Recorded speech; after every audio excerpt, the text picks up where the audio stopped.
Ting sambit ko. How are you? May masakit ba sa'yo? Tell me. Sunod-sunod niyang wika. Muli kong narinig ang pagbukas ng pinto. Mabilis lumapit si Doc Lea kay Zixto.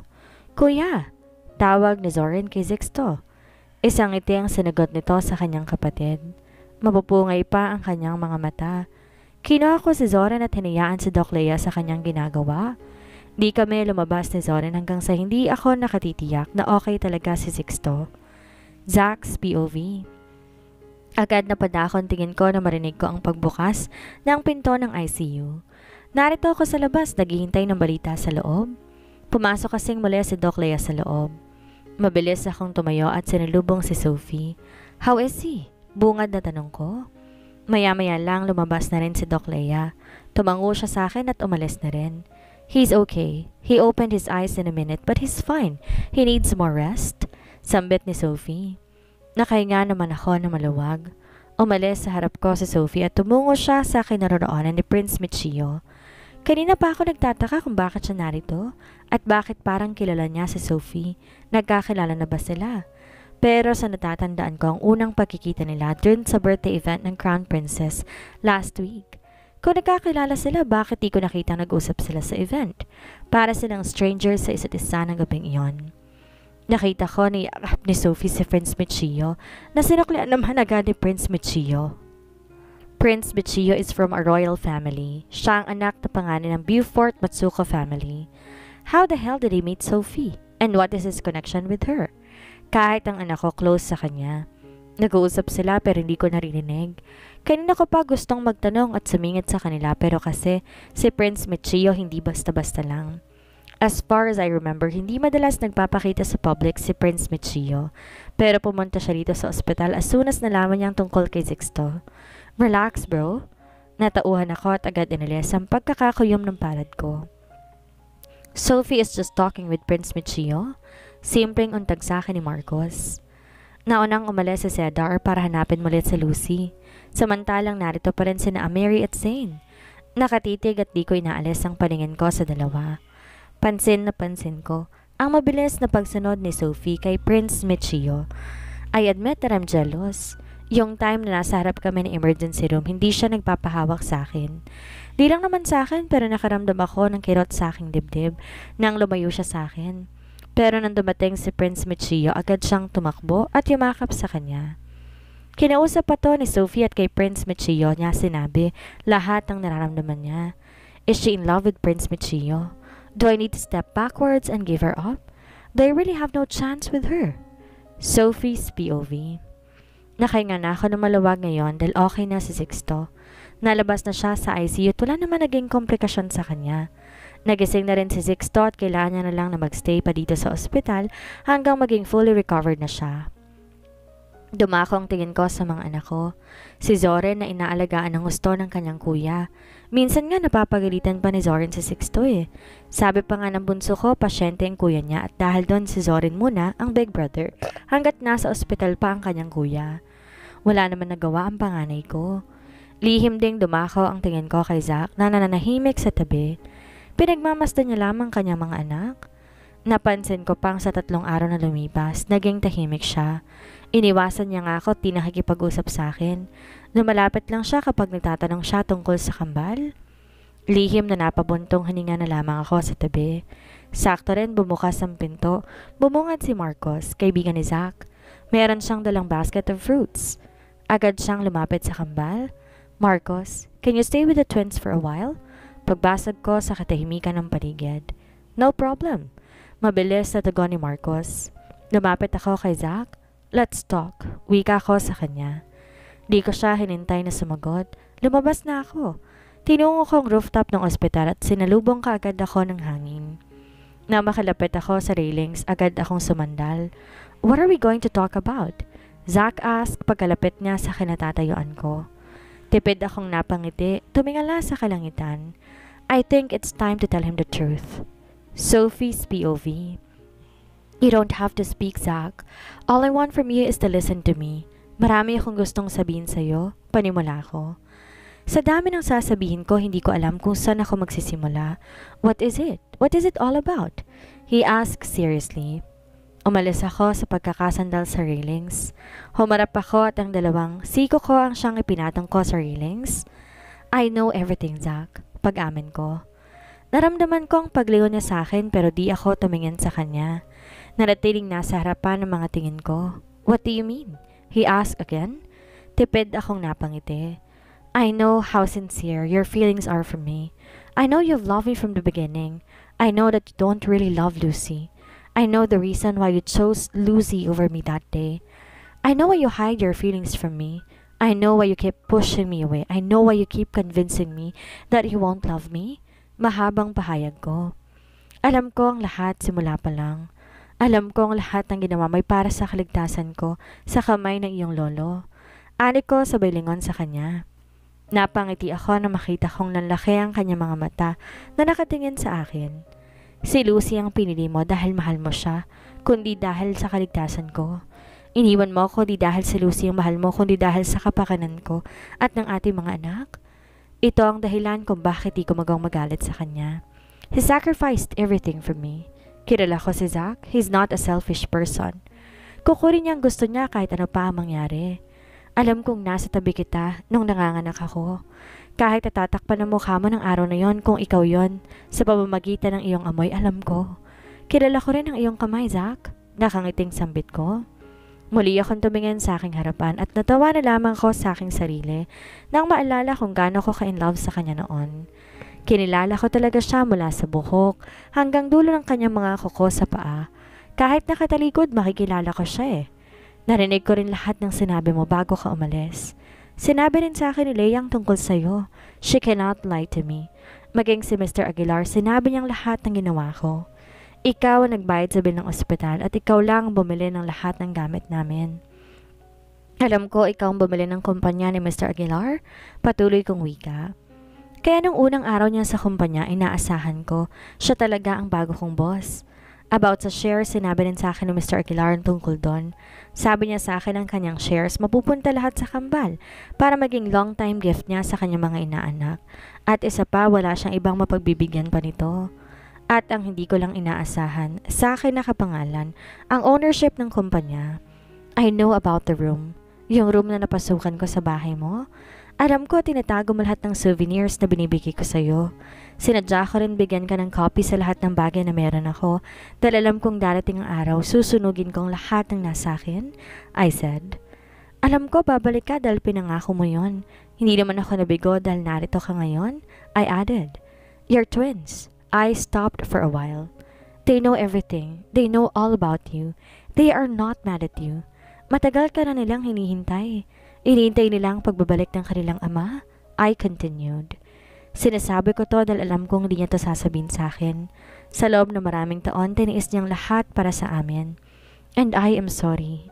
Bumaling ako ng tingin sa kanya. I'm sorry if I hurt you with my words. Like you, I had to do it. I have to push you away from us and from me, I stated. Nakita ko ang kanyang pagkunot ng noo. Your grandfather has threatened me multiple times. I needed to choose between you and our children and I chose our kids. I have to let you go, Zach. Kapalit ng kaligtasan ng mga anak natin. Call me selfish for that. I'm also allowing you to be mad at me. It doesn't matter to me at all, I added. Maraming mata ang grandpa mo sa akin, sa amin. Lahat ng kilos namin alam niya. Kaya't kailangan ko mag-ingat sa loob ng maraming taon dahil magkamali ako ng galaw. Katapusan na namin. Kaya nang dumating ka, kailangan ko magpanggap at itulak ka papalayo to give your grandfather a good show. Shows that he wanted, I confessed.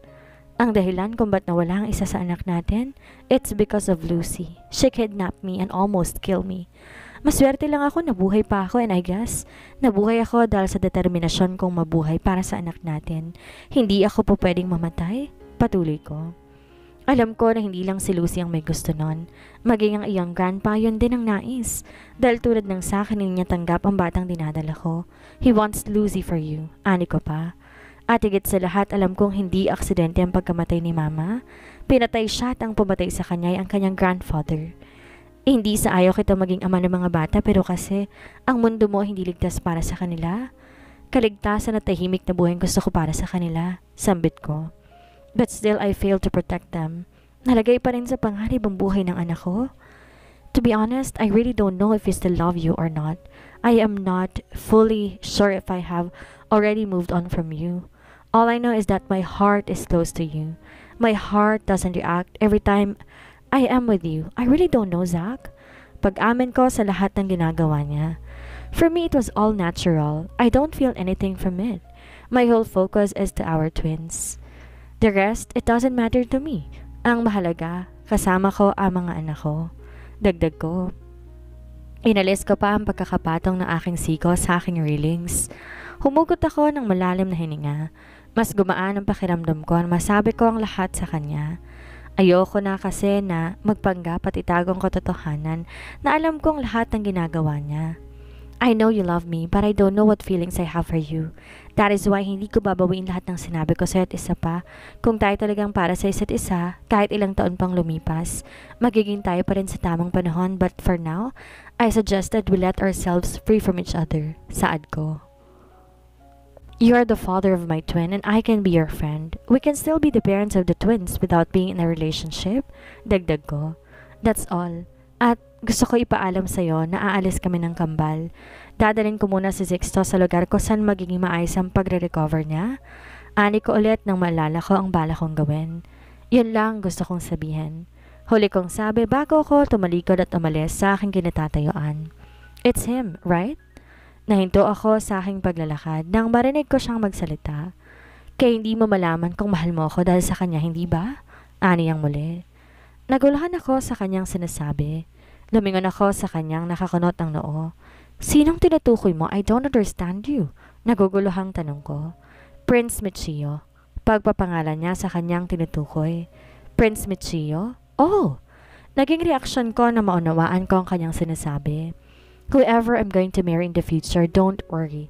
You're still the father of our twins. He won't replace you in our twins' heart. Tanging tinagon ko sa kanya sabay talikod. Lihim akong natatawa habang maalis sa rooftop. Napailing na lang ako. I just realized that Zach still didn't know who I am. Hindi niya alam kung sino ako at saan ako nagmula. Sophie's POV. Maraan akong tumigil sa tapat ng isang malaking gate na kulay itim. Pagkatigil ko, merong kumatok sa bintana ng kotse. Binaba ko sa kaligtaan ng salamin ng bintana at saka walang lingon na inabot kong isang black card. Nang binalik na sa akin ang card, agad kong sinara ang bintana.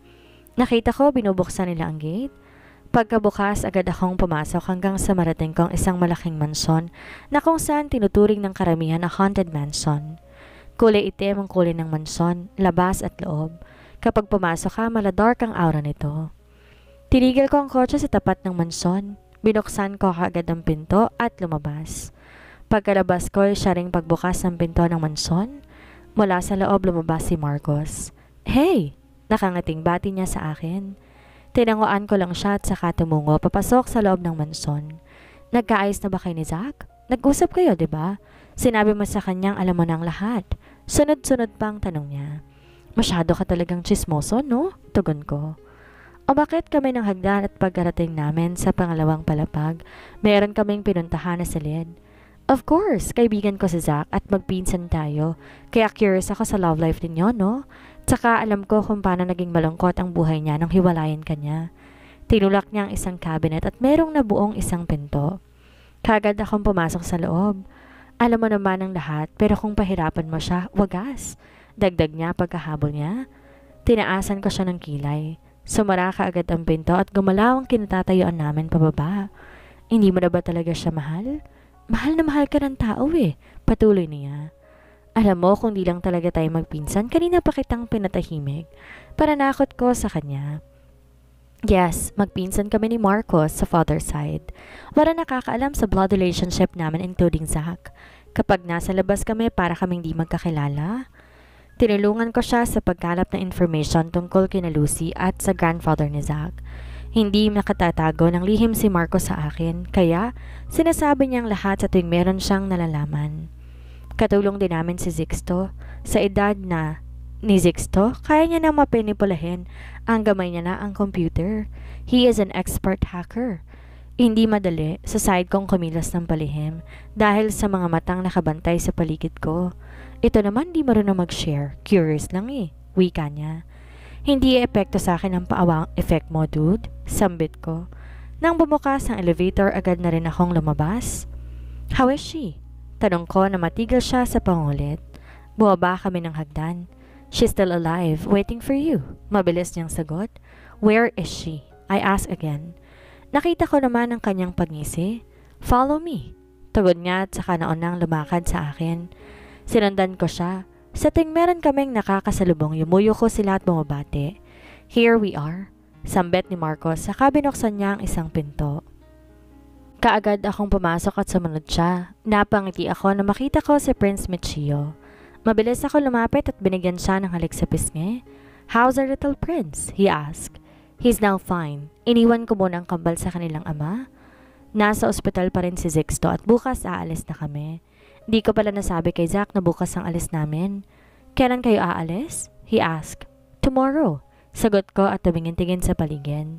Then I will prepare the plane for the three of you, he said. Okay, saad ko. Where is she? Di ko napigilang itanong sa kanya. Tumingin siya kay Marcos at tumango. Lumapit sa kanya. Mabilis naman kumilos si Marcos. Lumapit siya sa switch at meron siyang binuksan ng ilaw. Nang tingnan ko ang direksyon kung nasa ng ilaw, napangisi ako na makitang hinahanap ko. Kumuha ako ng stool at dinala patungo kay Lucy. Umangat ang ulo ni Lucy. Sophie? Taka niyang saad na makita ko. Nilagay ko sa tapat niyang stool na bitbit ko at saka ako umupo. Hi Bess, miss me? Nakangising bati ko. Damn you! Ikaw pala nagpakidnap sa akin, hayop ka? Galit na galit niyang sigaw sa akin. Nakatali ang kanyang mga paa at kamay sa isang upuan. Mukhang di siya ginlaw dahil maayos pa rin ang sitwasyon niya. At talagang nakipagrelasyon ka pa kay Prince Michio para na makuha mo ako. Ano na lang sasabihin ni Zach kapag nalaman niyang isa kang taksil? Sumbat niya na kinatawa ko naman. Dumako ang tiyan ko kay Prince Michio. Nakaupo siya sa couch kasama si Marcos di kalayuan sa kinaroroonan namin. Pareho silang nakatingin sa gawin namin. Pareho sila nang iniisip ni Zach. Our relationship is more than that, Lucy. Nakangisi at mapaglarong sambit ko. You're married to him? Kunot ng wika niya na kinatawa ko ng tuluyan. Marriages can be broken, but ours is unbreakable. Tugon ko. Mukhang mas naguluhan pa siya sa sinabi ko. Okay, let me introduce myself first so that you can know who I am. Be glad because you are the first person who will know who I am. What do you mean? Naririto niya pa rin saad. My full name is Princess Sophie Ayesha Beaufort Matsuko. I'm the second daughter and third child of the King and Queen of the Royal Family of England. Pakilala ko sa aking sarili. At ang kanilang tinutukoy na lalaki ko raw ay kapatid ko. Si Kuya Michio ang eldest, pangalawa ang kasalukuyang Crown Princess at ako naman ang huli. No, imposible. Nakakita at alam ng lahat kung sino si Princess Sophie. You're just a fake? Ang nakikita nilang Princess Sophie ay peke lang. Baka kasi magtaka lahat tungkol sa akin kapag hindi nakita ang pangalawang princess sa publiko kahit ang ginawa ni Mom, kumuha siya na magpapanggap tuwing may mga events. Ayaw ni Mom ang magulong buhay ko dito sa Pilipinas. Nagtataka or naguguluhan ka ba? Yes, I came from the royal family. My mother, who is the Queen of England, is my real and biological mother. My father, who is the King of England, is my biological father, who is a former leader of the Yakuza. Bata pa lang ako, gusto ko na ng tahimik na buhay. Ayoko maupo sa trono. Pinaubaya ko kay Ate Machiko ang trono sa susunod na reyna ng England, habang si Kuya Michiko ay ang Yakuza organization ni Dad. Kuya Michio is the most cruel and well-known leader ng Yakuza. Everyone feared him. Dahil sa kagustuhan kong malayo sa responsibilidad, Mom decided dito sa Pilipinas ako dalhin at si Mama Senis ang siyang kanyang inatasan na maging ina ko. Si Mama Senis, taga Pilipinas, na ninilbihan kay Mom. Tinanggap niya ang tungkulin na magnigay niya sa kanya ni Mom. Inilis kong ilan sa pangalan ko at ang pinalit kong apelido ni Mama Senis. Walang naging asawa si Mama Senis kahit ang alam ko. Lahat ng lahat, anak ako ni Mama Senis at siya'y dalaga pa. Kaya naging resulta na kilala ko bilang Sophie Ayesha, isang simpleng babaeng galing sa mahirap na buhay. Kuya and I are close. Siya ang nakahanap sa akin sa ospital kung saan ako nagising. Dahil sa napagdaanan ko noon, naging masera ng pagbubuntis ko kaya need ko ng bed rest ng ilang buwan. Kuya help me with that. Tanging si Kuya lang nakakaalam tungkol sa nangyari. Di namin to ipinaalam sa England. Kuya keep me until I'm fully recovered. Alam ko rin natutol siya sa desisyon ko pero sinuportahan niya pa rin ako. Nasa likod ko lang siya nakaalalay. Kaya hindi ako natatakot harapin ang grandfather ni Zack dahil alam ko nariyan si kuya para mag-back up sa akin. Kuya Michio is the best kuya ever. I'm lucky to have him as my brother. I'm kinda spoiled by him. Of course, close ko rin si Ate Machiko kaya lang di siya nakakalabas sa palasyo kahit bihira lang kaming magkitang dalawa. I don't care if you don't believe me. Hindi ako napunta rito para doon. Narito ako para maningil sa buhay na kinuha mo sa akin. Malamig kong ani saka tumayo sa aking kinaupuan. Lumapit sa isang mesang punong-puno ng sandata mula sa maliliit hanggang sa malaki. Kumuha ko ng isang dagger, saka muling bumalik sa kanyang harapan. Anong gagawin mo? Nanginginig at takot na wika ni Lucy habang nakatingin sa dagger na hawak ko. Relax, Lucy. Wala pa nga tayo sa exciting part. Natatakot ka na? Ani ko. Alam ko sa sarili kong kaya ko maging Queen of England at kaya maging pinuno ng Yakuza organization ni Dad. I can do both, but I'm afraid to myself. Kaya pinili kong bitawan ng dalawa at mamuhay ng payapa. Pero ang katahimikan dapat meron ako'y ginambalan ng babaeng to. Sinira ang pananahimik ko. Ginising ang pagiging Yakuza ko. Too bad, she met my evil side. You killed my unborn son. Malamig kong saad at diniin na marahan ang dulo ng dagger sa mukha niya. Sa aking ginagawa, unti-unting sumisigaw sa sakit si Lucy. Scream, Lucy. I badly wanna hear you scream. Malamig kong saad habang patuloy na sinusugatan ng kanyang pisngi. You bitch! Pakawalan mo ko rito at magdutuos tayo. Lumaban ka ng patas. Matapang na sambit niya matapos kong ilayo ang dagger sa kanya. Sige. Gamit ang dagger, pinutol ko ang pagkakatali sa kanya. Agad siyang tumayo at sinugod ako. Wow! Agad akong umiwas at tinadyakan siya na malakas sa kanyang tuhod. Isang malakas na hiyawang kanyang ginawa at napalo.